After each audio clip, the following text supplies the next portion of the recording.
Hi, this is Bob Scully, and welcome to another edition of the World Show, Entrepreneurs of the Fiera Series. This week, we travel to a part of Canada that lies south of the U.S. You heard me right. Windsor, Ontario, Canada's very own motor city, is just south of Detroit, Michigan. In that city, the Checker Industrial Company, headed by our guest, Bill Mechanic. The word checker should clue you in a bit. Long ago, there was a major cab company, cab manufacturer in Kalamazoo, Michigan, called the Checker Cab Company, and there were Checker cabs everywhere, including Windsor, where Bill's father ran Checker Industrial. They eventually got out of cabs and specialized in other areas of the automotive industry. But in a sense, our topic this week is not really automotive. It's about the relationship between a father and a son, and it's very moving. Bill Mechanic, you'll hear him say it, wanted to sit at his father's desk, and he wanted to be him. And even today, that admiration has gone unabated and still goes on. Tragically, the father died before he could impart all his wisdom to his son. He would tell him, "I have so much to teach you and so little time left." It's a great, great human story, also an entrepreneurial story. Here's Bill Mechanic. William Mechanic, we were talking about family before the interview, and I was mentioning, family is such a part of entrepreneurship and entrepreneurial stories, but the story of the relationship between you and your father is particularly moving. So let's take it from the top. When you, at 3 years old, were sitting down with the lawyers and the accountants. I used to, if I was a good boy, every Saturday I got to go with him to work, and we'd get in the car, 8, 9 in the morning, and we would drive down to Checker Industrial, and he'd walk around the shop. He wasn't looking for everything that was right. He was looking for what was wrong. And he'd take me in his office, and he'd show me files and where he kept stuff and how he kept his desk. He loved to go out to the counter. On Saturdays back then, we used to be open, and he'd listen in or butt in, or he would take a customer at the counter, and the customers really enjoyed having him help them. He even then wore a suit and tie, and he had his English cap. And after our time at Checker Industrial, we'd go down to Checker Cab. And he would meet with whoever his manager was that was on duty at that time. And then we'd drive around the city to the different cab stands, make sure cabs were in place. And then we would meet up with his two lawyers, Ben and Murray Yuffie, the Yuffie brothers. And we'd always go to a really great restaurant. And if it was a good week or they want something special, we'd even go over to Detroit. And that was a big deal. To go to Carl's Chop House in Detroit was really something special. Yeah, especially since Windsor, we got to tell the audience, and we never tire of saying this, is south of Detroit. It's the only place where America is north of Canada. So you would cross that big bridge. Yeah, or we'd take the tunnel. It was always a lot of fun. And if it was a day there was something special and he was looking for a new car or he wanted to go by the boat dealer, that would be something over and above. And then we'd get home and I'd have my nap. And this carried on basically through university. But when you were 3, at dinner, did you suddenly lean over to the lawyer and say, "I'm concerned about the next Supreme Court appointment"? I was told to keep my mouth shut because you never know at whatever restaurant we were at. The Yuffies and Yuffies were very distinguished. And Paul Martin had come by or some big businessman, or if the mayor was around. The Yuffies were very important back in the day. And so it was an experience just to be around them and the way they handled themselves with such dignity and professionalism. But what's also impressive is how you and your father got along so well so early, and it never stopped. I mean, normally, when teenagers suddenly come of age, there's a lot of friction. It's been harmonious throughout. No, what are you going to be when you grow up? All I ever wanted to be was him. I sit at his desk now. I sit in his office now. That's what I wanted to do. And he had poor health. And, he always used to say, "I have so much to teach you in so little time." And now, many years later, I've worked there over 30 years now, I sit back and I say, how did he ever teach me so much in so little time? He succeeded, in other words. Yeah. And he was, I think he had that in him. That's a different talent from being an entrepreneur. To be able to pass it on to your kids is an even rarer talent, I would say. He lost his father. He came back from World War II, and he had been working at the cab company for just over a year, and his father passed away of a sudden heart attack. And I think in the back of his mind, he always had that fear, especially with him having poor health and heart being a problem in the family, that he had to pass on as much as he could. as fast as he could to get me prepared. And one of the most poignant things I read in the research is while he was in the hospital quite ill, the bank had the nerve to come in and ask for their loan back. They did in 1980, and he and his partner just decided we're not going to take any money out. We're going to pay the bank off, and we'll never get in the bank again. And we never did. He never let me forget that. That was very hard times. One of their related companies, they had sold it, and the people they sold it to went under. That was back in '79. And things weren't so good in the automotive industry this was before the minivan came to Windsor. And the bank called the note. And they just said, we'll never get into the bank again. But I would have thought Windsor is a nice city, pleasant, not that big, that the bank manager, whoever he was, would have known your father personally. He did. And therefore would have said, well, I'm not going to a dying man's hospital room, but it didn't matter. He had just retired, and a new man came in who was under orders from head office in Toronto, and they called it. And fortunately you had it, because you could have gone under. They took less out, they paid it off, and that was the end of it. And they taught you a big lesson about bank debt. Yes. Or credit lines. You have to be very careful to not be undercapitalized. And if you're coming into something with a business plan, if you can't afford to do it, don't do it. Because the moment you owe someone money, that's going to make or break you. Even with the best idea. It's not what you know, it's who you know, and you need some luck. And when you're into the bank, all they care about is the money, not the luck. And they don't give out much luck. That's not their business. No. And so this means that you're ready, even though you've done very well, you're ready to give up on some expansion and some growth just to never be in that situation again. Well, I was always taught, you don't take out more than you have to. You got a nice lifestyle, live within your means. Be humble. Take care of the community, do the best you can. But if you're making some years more than others, leave it behind for a rainy day. And we're in a position now that if we want to make an expansion or there's an opportunity, we capitalize on it. If there's excess inventory at a supplier, we buy it. If there's a company that's had misfortune and gone in receivership, we go after the receiver. And we will try to buy that inventory as low as we can and help us going forward. But correspondingly, we always are careful, knowing what we've gone through in the city of Windsor. There's going to be a rainy day. There always is. And we're prepared to weather a storm. And that's just the way we've been. We're cautious. And let's look back further in time to the company's beginnings and to that wonderful checker symbol that a lot of people watching will remember. They don't make checker cabs anymore, but we had them for years in Manhattan and in Chicago, all over the place. And I used to think it was only the design on the door, but it was actually a car, a type of car. The Checker Motors was located in Kalamazoo, Michigan, and they made those actual physical vehicles that people used as cabs. And in every city there was a checker cab. When our family and our partners had checker cab, there was 100 cabs, but 7 of them were actually checker marathon taxi cabs, and they used them for wheelchairs. And we got out of the cab business in '78. But after my dad passed away and we got beyond buying out our partners, I went on eBay one day and I found a beautiful checker cab that was never used as a cab. Oh. And I had it taken apart and put back together. It took a couple years of restoration. And it's an ambassador now, linking us back to 3 generations to 1928 to my grandfather's time. And we still make deliveries in it. And if there's a car show, we put it in the odd car show. But it's to demonstrate to the city that we're a Windsor company. We're a Windsor family. And our family is our staff. We've had staff that have been with us for generations, and their kids have worked for us. And this cab is a piece of all of us that we're dedicated to the city, and we've been here for multiple generations. And people see it go down the street, and they're proud to deal with a company that's local. And if you're able to do deliveries in it, that means it's not just the body, the famous checker cab body that works, the motor works. The car works perfect. It's an excellent vehicle. It's got 53,000 miles on it, been totally restored, and it can hold 9 people. Wow. Get you to the ice cream store. I'm not kidding. Is it yellow?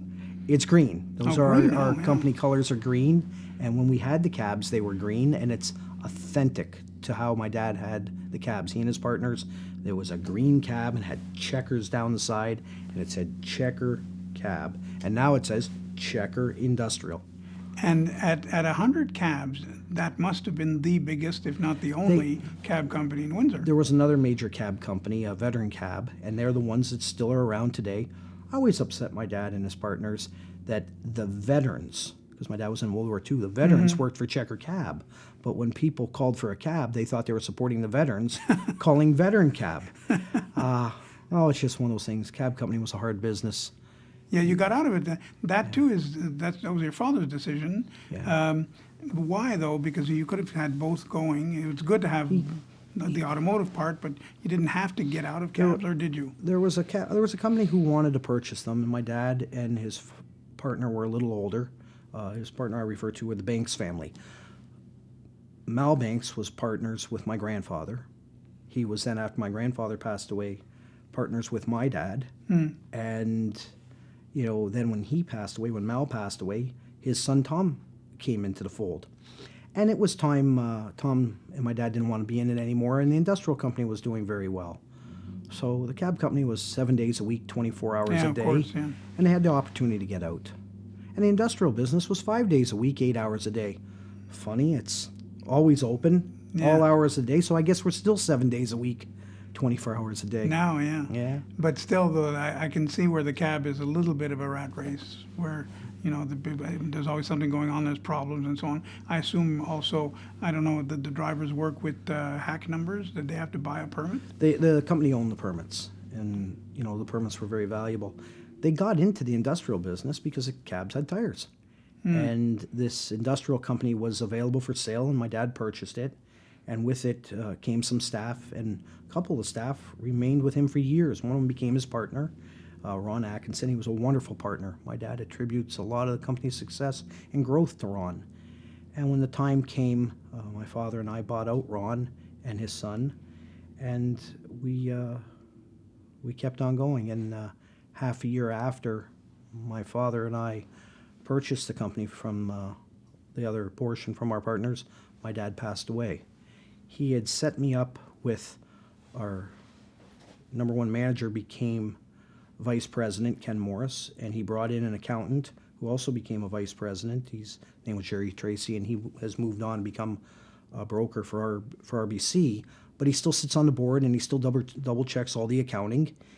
And my dad put these wonderful people around me, and around them was wonderful staff and managers. And as a team, we run and build this company. And an intriguing thing in the research is that the Atkinsons, father and son, were actually setting out to buy you out. And then it flipped. Why did it flip? They say in a shotgun arrangement, the person who initiates the shotgun, the majority of the time, it turns around on them. Mm-hmm. They were wonderful people. They taught me an awful lot. Ron Atkinson was very hard on me, but it also made me better. He made all the staff better, but he was a hard man. He wanted perfection. And at Checker Cab, we used to talk about it just like downtown, because downtown was perfect. My grandfather was a stickler. His partner, Chris Spindelman, was a stickler, and that was passed on. Ron Atkinson, I know to this day, he got our warehouse manager at the time, Tom Kelly, to be extra hard on me. And that, I never forgot that. But he pulled the shotgun. He pulled the shotgun. And it shot him. And my dad said, I always told you you're making more money than you needed to live on, and I told you not to spend, and you didn't. Now we need the money. He told me to leave my RSP behind and a little bit of money for myself, and everything else you got, cash in. And I did. And my dad threw in, and we wrote them a check. You matched the offer. We didn't go to the bank. We wrote him a check, and we never, this was my dad's plan, we never touched my mom's money.